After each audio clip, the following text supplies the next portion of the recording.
भावना में भाव नहीं,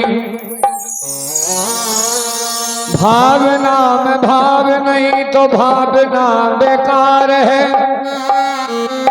और भावना में भाव है तो भव से बेड़ा पार है।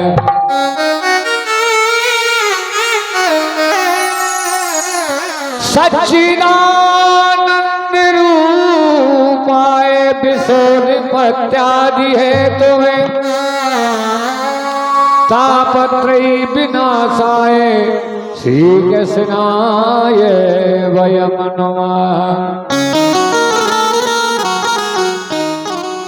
सच्चिदानंद भगवान तीनों तापों को हरने वाले, सुख देने वाले और दुख को हरने वाले, ऐसे भगवान कन्हैया का स्वरूप है।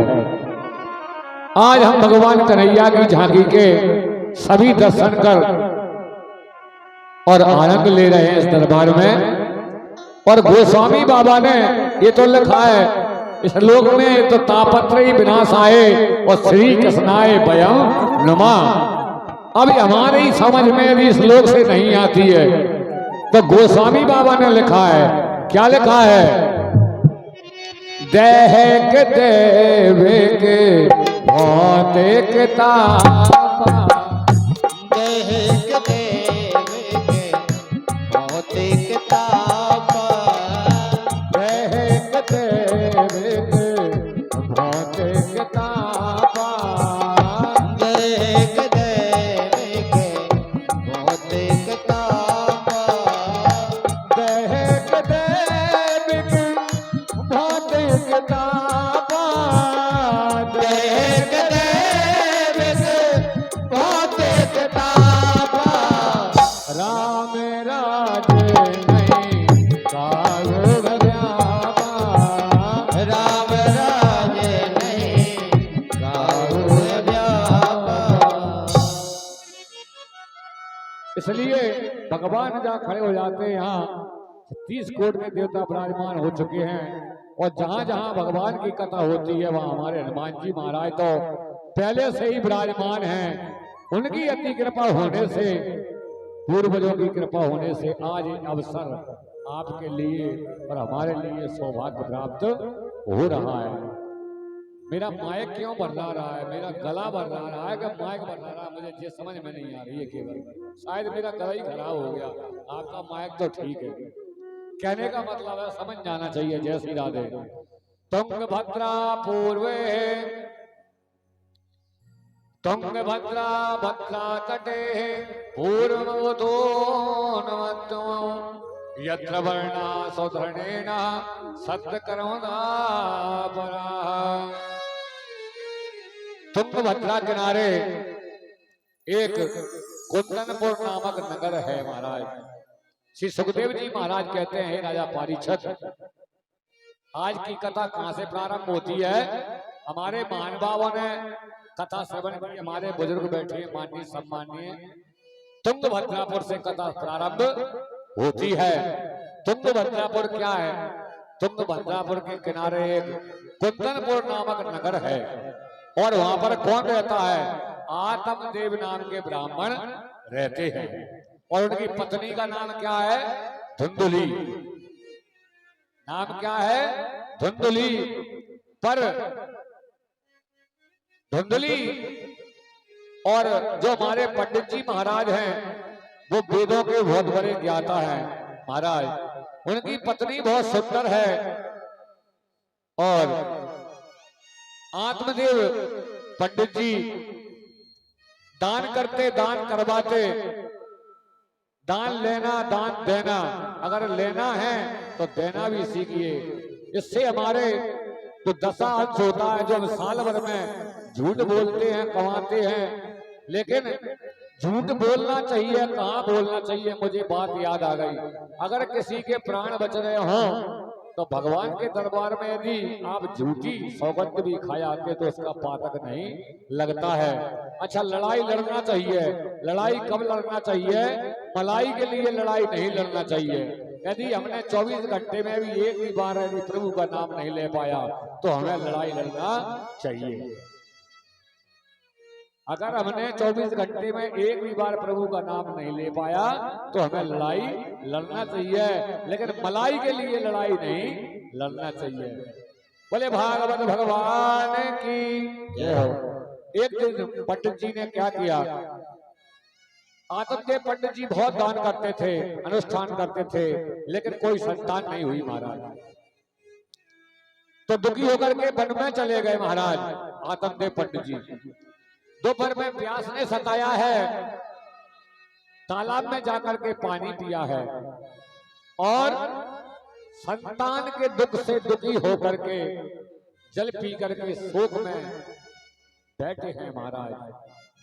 जब भी एक सन्यासी बाबा आ गए वहां पर और ब्राह्मण वहां से सन्यासी के पास में पहुंच करके और प्रणाम करने लगे हैं महाराज और रोते हैं।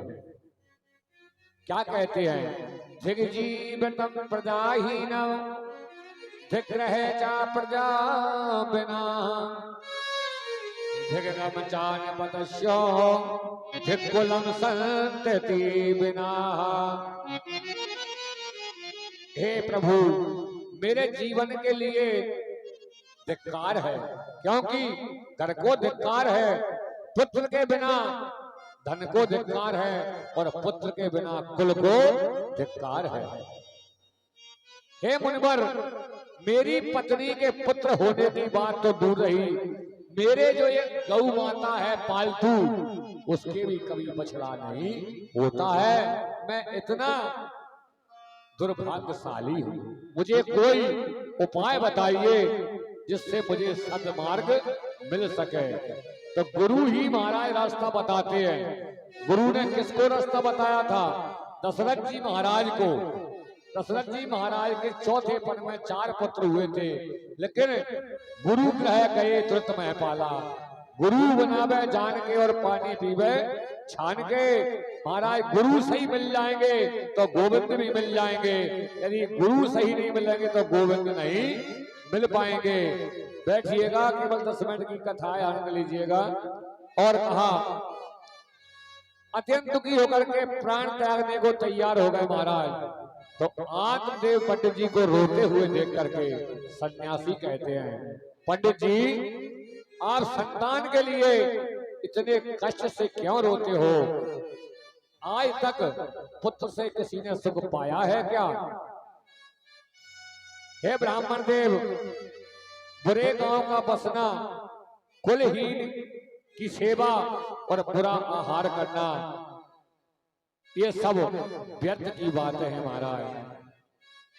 इसलिए सन्यासी बोले, हे आत्मदेव, आप इतने घबराओ मत। मनुष्य को वही धर्म स्वीकार करना चाहिए जिससे भगवान प्राप्त हो सके। आप पुत्र के निमित्त इतनी प्रबल कामना मत ठानिएगा।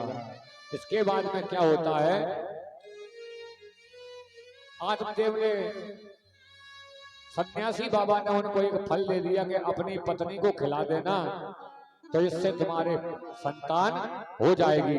आत्मदेव पंडित जी ने घर आकर के उसके हाथों में उस फल को दे करके कहीं चले गए। तो धुंधली ने फल तो ले लिया, लेकिन श्रद्धा नहीं थी तो खाया नहीं महाराज।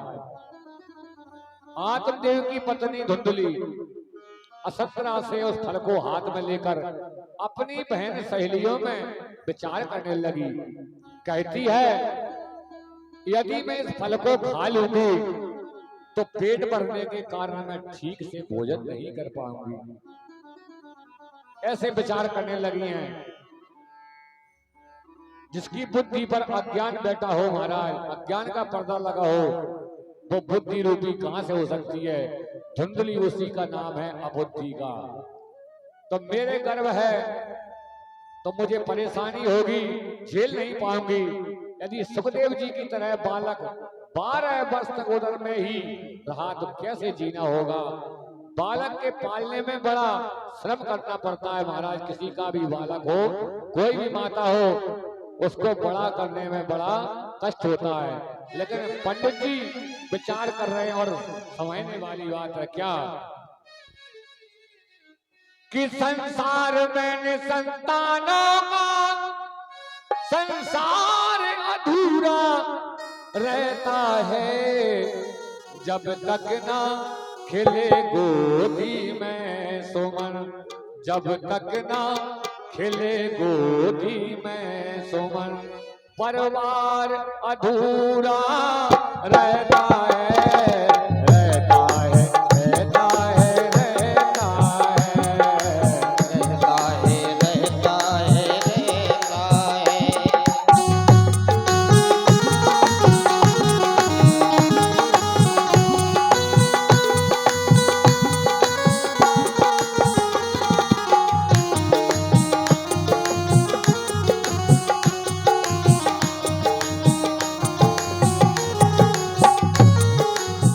देखिए, यदि हमारे घर में बालक नहीं है तो ये परिवार अधूरा माना गया है। संसार में किसी के यहाँ पर भी हो, संसार में निसंतानों का संसार अधूरा रहता है जब तक ना खिले गोदी में ललन, जब तक ना खिले गोदी में ललन, ये परिवार अधूरा रहता है, परिवार अधूरा रहता है, रहता है, रहता है, रहता है, रहता है, रहता है, रहता है।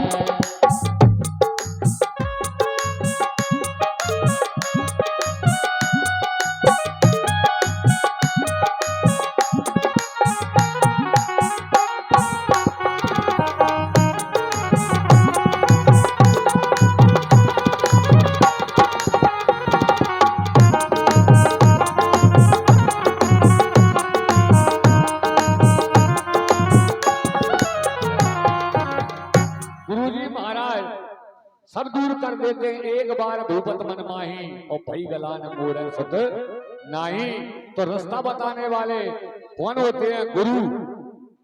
गुरु गोविंद दोनों खड़े तो काके लागू पांव, और बलिहारी गुरु आपकी सो गोविंद दिए बताए। बता दिए तो मिल गए और मिलाए दिए तो मिल गए महाराज। तो गुरु ही प्रभु से मिलाने वाले होते हैं। एक बार भूपत मनमाई और भई गलान मोर है सुतनाई। तो क्या किया? निज दुख सुख सब गुरु है सुनायो, कहीं वशिष्ठ बिन समझायो। धराओ धीर होइए सुतचारी, तब बन विदित भगत भय हारी महाराज। तो गुरु महाराज ने सन्यासी बाबा ने उनको एक फल दे दिया। तो अजमाने के लिए धुंधली पट्टानी ने क्या किया? उनके यहाँ जो गौ माता थी उनको दे दिया खाने के लिए महाराज। फिर क्या हुआ? अज्ञान थी धुंधली, दोनों आत्मदेव ब्राह्मण को भ्रमित कर दिया और आत्मदेव ने कालांतर में जब बहन के उसकी पुत्र हुआ महाराज, तो बदले में बहुत सा धन ले गया। सुबह होने पर धुंधली ने आत्मदेव के पास में समाचार सुनाया, दूसरी बहन का बालक अपने पास उठा करे। कहती है महाराज बालक हुए हैं। आत्मदेव ने हर्षोल्लास से होकर के खूब दान धर्म किया महाराज। फिर क्या हुआ? धुंधकारी बना महाराज। वो बालक कौन बना? प्रसन्नता का कोई ठिकाना नहीं रहा और पुत्र के यथोचित संस्कार नामकरण किया गया। तो गौ को जो फल दिया था उसका नाम क्या रखा गया? गौकर्ण। उनसे कौन हुए? गौकर्ण। और महाराज जिन आत्मदेव के घर एक भी संतान नहीं थी और दो दो पुत्र होने से प्रजा में हर्ष आ गया। परंतु जैसे जैसे बालक बड़े होने लगे, धुंधकारी में अनेक दुर्गुण आने लगे और गौकर्ण में सद्गुण दिखने लगे महाराज। धुंधकारी क्या करता था? चोरी, दुराचारी, दूसरों के घर जलाना, दूसरे के बच्चों को कुआं में डाल लेना, चांडालों जैसा काम करता महाराज। इस प्रकार के जीने से तो मरना अच्छा है। कौन बोले? आत्मदेव पंडित जी। तो पिताजी को मरने के लिए उधर देखा तो बुद्धिमान गौकर्ण ने समझाया, हे पिताजी संसार में जो प्राप्त होता है, चाहे तो स्त्री हो, चाहे पुत्र हो, चाहे परिवार हो, चाहे पति हो, चाहे बहन हो, चाहे भैया हो, सबको एक दिन जय जय श्री राधे श्याम होना पड़ता है। आप क्यों चिंता करते हो? आत्मदेव बोले बेटा वह पुत्र नहीं, मेरा चांडाल पुत्र है, ऐसा पुत्र नहीं होना चाहिए। तो दुराचारी काम करने लगा धुंधकारी। मरने का मुझे गम नहीं, आत्मदेव पंडित जी कह रहे हैं, मरने का मुझे गम नहीं, ना सुबान संसार है, आएगा सो जाएगा यही जगत का व्यवहार है। हे पुत्र, मुझे मरने का गम नहीं, धर्म संकट से बचने का मुझे उपाय चाहिए, अब मैं क्या करूं? तो गौकर्ण महाराज कहने लगे पिताजी, सुख दुख देने वाला कोई नहीं है, सुखस्य दुखस्य ना को अपि, दाता परो ददाति कुबुद्धि साम, भाई हम करो मिति वृथा विमाना, सुकर्मा सोधि लोका। जो ऐसा समझते हैं दूसरों को दुख देते हैं महाराज, तो अपने कर्मों का फल खुद भोगते हैं, ऐसा गौकर्ण महाराज समझाने लगे हैं महाराज। इसके बाद में, हे पिताजी, संपत्ति शरीर सब अनंत है, नश्वर है, इस संसार में सब अर्थ धन का ही संबंध होता है। पिताजी केवल 10 मिनट की कथा रह गई है, आज वृत्तांत बताया जा रहा है, आरती होने वाली है, समय वैसे ही केवल 10 मिनट रुक जाइए।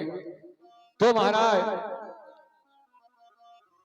गौकर्ण के समझाने पर आत्मदेव ब्राह्मण को सन्यासी द्वारा बताई गई बात सभी बातें ध्यान में आ गई, और गौकर्ण बोले पिताजी आप सबको छोड़ करके और वन में जाकर परमात्मा का भजन करिए। आत्मदेव ने जंगल में जाकर नित्य दशम स्कंद का पाठ करके अपने घर को अंत समय में गोविंद में लीन कर दिया। बोलिए गोविंद भगवान की जय हो। ये धुंधकारी का जो नारियल बना है महाराज, पिताजी के स्वर्गवासी होने पर धुंधकारी धुंधली को और अधिक पीड़ा देने लगा। अपनी माता को कहने लगा कि बता दे तूने धन कहाँ छुपा कर रखा है, नहीं तो लाते मारूंगा। हर समय कलह से तक आकर धुंधली ने भी एक दिन रात में कुएं में गिरकर आत्मदाह कर लिया महाराज। तो धुंधली ने निष्कपट पति से छल किया था, कपट नहीं करना चाहिए। फल स्वयं न खाकर दूसरे के पुत्र वर्ण शंकर को अपना बता करके भ्रमित किया, उसके साथ में ऐसा व्यवहार हुआ महाराज। तो महाराज वेश्या में धन लुटाने लगा धुंधकारी। जो घर में धन रखा था सभी वेश्या में लुटाने लगा। धुंधकारी जिस कृत्य को या चोरी करके धन लाता है, एक दिन अवश्य पकड़ा जाएगा। कर्म प्रधान विसरा चिराग, कर्म प्रधान विसरा चिराग, कर्म प्रधान विष करी राखा, कर्म प्रधान विष करी राखा, जो जस करे दस फल पाता, जो यश करे सो दस फल चाखा, जो जस करे दस फल पाता। महाराज चोरी करके लाता गया धन एक न एक दिन क्या भुगतना पड़ा? राय दंड के भय से भयभीत होकर के कोयटाओं ने रात में शराब के नशे में पड़े हुए धुंधकारी को रस्सियों से बांध दिया और मारने लगी। जब नहीं मरा तब जले हुए अंगारों को मुंह में भर करके मारने लगी। धुंधकारी ने झटपटा कर अपने प्राण त्याग दिए महाराज। वेश्याओं ने उसकी लाश को वहीं गड्ढा खोद करके गाड़ दिया महाराज, और बचे माल को लेकर चलती बनी। तब पड़ोसियों के पूछने पर कि तुम्हारा पति कहाँ गया है, बताया कि परदेश में धन कमाने गया है, ऐसा व्यास्याओं ने बता दिया। तो महाराज जैसे एक सूखे वृक्ष में लगी आग सारे जंगल को जला देती है, ऐसे ही एक कुपुत्र के पैदा होने से कुल नष्ट हो जाता है महाराज। तो धुंधकारी क्या हुआ, पापाचारी होने के कारण प्रेत योनि को प्राप्त हुआ महाराज। तो श्राद्ध करने लगे, पिंडदान किया। कुछ समय बाद अपने नगर में घूमते घूमते आए तो प्रेत आत्मा कहने लगी, अरे भ्राता, अरे गौकर्ण भैया, मेरा पिंडदान करवा दीजिए जिससे मेरा उद्धार हो जाएगा। हे भाई, गया जी में सैकड़ों श्रद्धा, श्राद्ध करने पर भी मेरी मुक्ति नहीं होगी, आप कोई दूसरा उपाय बताइए। उसकी प्रार्थना पर गौकर्ण भगवान ने सूर्यदेव से पूछा, तुभ्यं नमो जगत साक्षिणा प्रभु में मुक्त है तो श्रीमद् भागवतम सप्ता वाचनम गुरु। हे प्रभु, इस प्रेत आत्मा की मुक्ति का उपाय बताइए। तो भगवान सूर्य नारायण ने कहा कि श्रीमद् भागवत सुनने से मुक्ति होती है। तो महाराज एक दिन में इसकी एक गांठ फूट जाती है, ऐसे 7 दिन में मोक्ष हो जाएगा। इसलिए ये छिद्र में बैठ करके कथा श्रवण करता है। आज की कथा का महत्व आपके सामने श्रवण कराया गया महाराज। कल आपको बड़े विस्तार पूर्वक कथा श्रवण कराई जाएगी। हमारी माता बहनें, हमारे भैया, हमारे मेहमान सभी पधारे हुए दिन भर से भगवान के कार्य में लगे हुए हैं। थोड़ा सा घर का कार्य भी देखना पड़ता है, वो भी जरूरी है। इसलिए आज की कथा का विराम यहीं पर दिया जाता है।